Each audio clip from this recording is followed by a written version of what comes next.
José Bové, bonjour.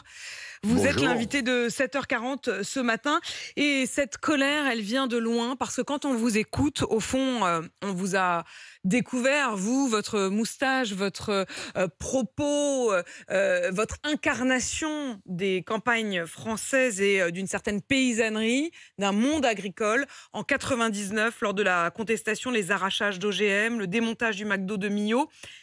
Est-ce que la colère d'aujourd'hui puise ses racines déjà dans la colère que vous aviez incarnée en 99? Alors je dirais qu'en 1999, on est déjà dans un conflit puisque l'Europe a interdit depuis le début des années 80 les hormones dans l'élevage suite à des actions de paysans qui refusaient d'en mettre.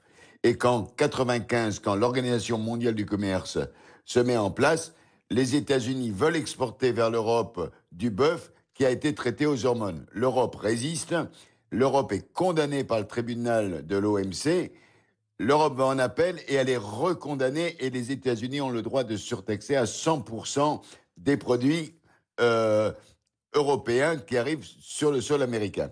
Voilà le point de départ de cette affaire. Et je dirais pourquoi.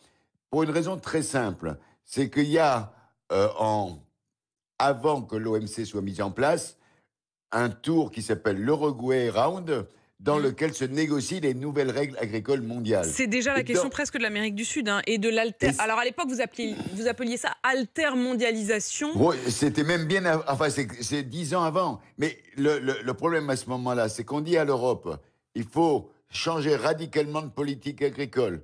Plus d'aide aux revenus, c'est interdit et c'est toujours interdit. Obligation d'importer au minimum 5% de chaque produit, même si on n'en a pas besoin, si on est autosuffisant.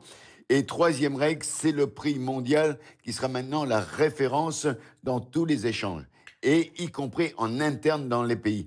C'est un bouleversement, c'est en 1992, la première réforme de la PAC qui amène des colères en France et en Europe de manière incroyable.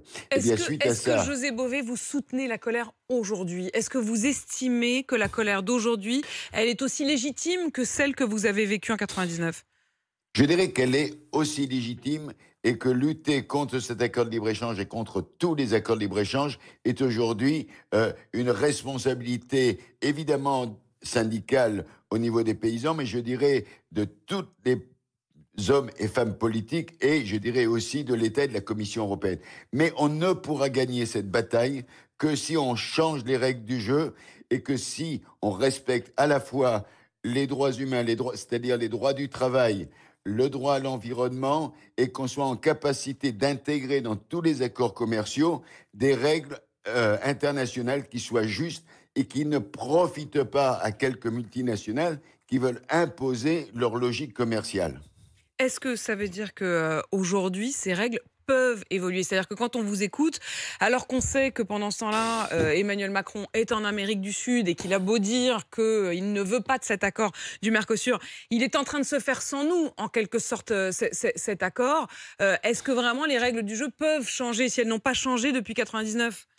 Ben, le problème, c'est que il faut d'abord bloquer cet accord en lui-même. Il a été bloqué à plusieurs reprises, il a pris un temps fou et effectivement aujourd'hui il est complètement obsolète. Donc il faut le bloquer parce qu'on n'aura pas la contrôle ni sur les hormones ni sur les OGM et qu'on voit bien que c'est...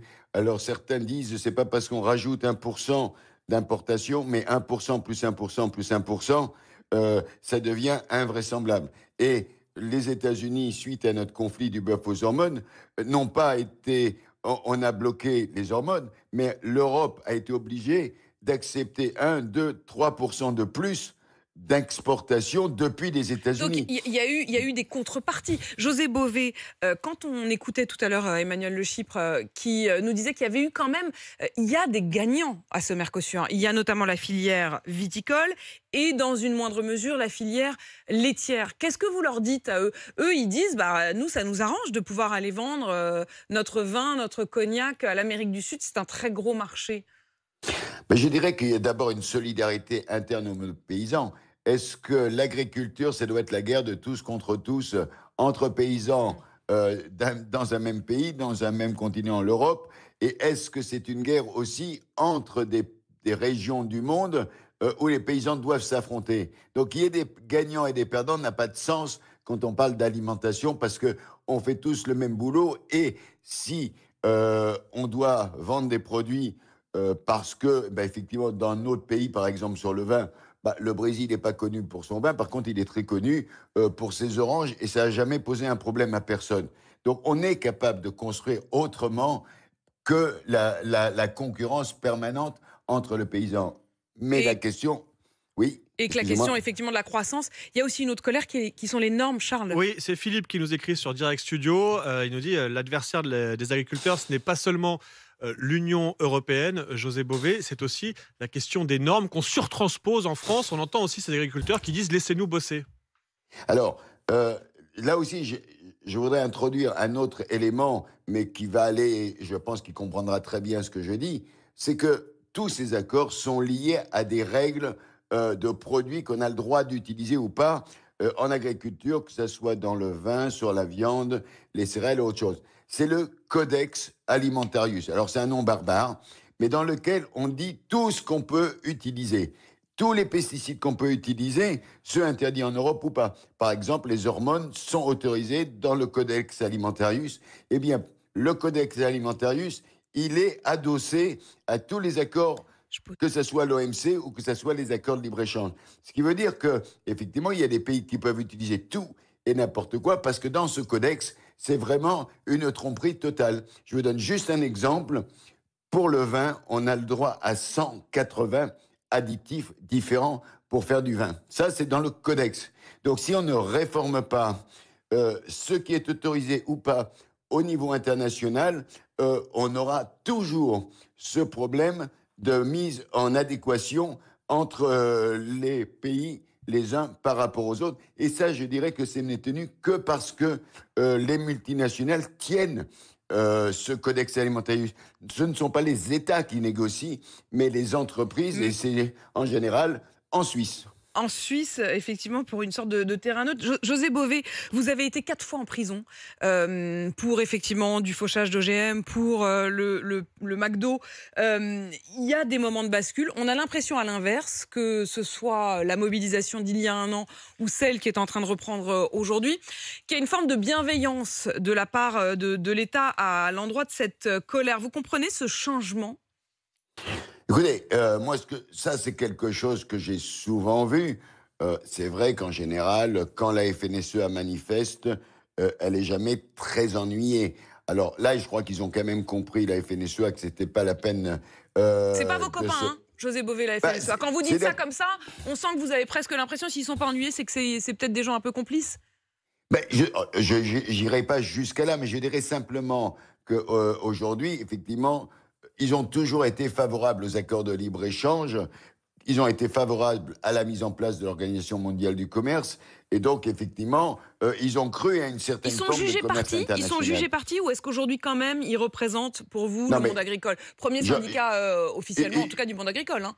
Il n'y a aucun souci. Ils ont leur place et je ne leur enlèverai pas. Je ne suis pas, évidemment, pour dénoncer ça. Et c'est plus à moi de donner des slogans pour les élections. Mais en tout état de cause, le problème, c'est qu'on ne peut pas dire d'un côté, on veut tel accord, par exemple avec le Maroc, et en disant en même temps de l'autre, et ça j'ai entendu ça de la présidente de la FNSEA quand j'étais député européen, qui me dit, ça ne sert à rien de défendre les producteurs de tomates, de toute façon ils sont condamnés. Et bien j'ai dit non, vous n'avez pas le droit de dire ça. Aujourd'hui, l'agriculture, c'est un tout. Et on ne peut pas sacrifier un domaine pour en favoriser un autre. Ça n'a pas de sens. Et c'est ce que vous disiez aussi tout à l'heure sur la question des gagnants ou des perdants. Vous disiez, en fait, la réalité, c'est qu'il y a une forme de solidarité. Il doit y avoir, en tout cas à vos yeux, une forme de solidarité du monde agricole sans distinguer certains gagnants au mépris des perdants. Merci, José Bové, d'avoir accepté de répondre à mes questions ce matin et d'avoir été l'invité de 7h40. José Bové, fondateur de la Confédération paysanne.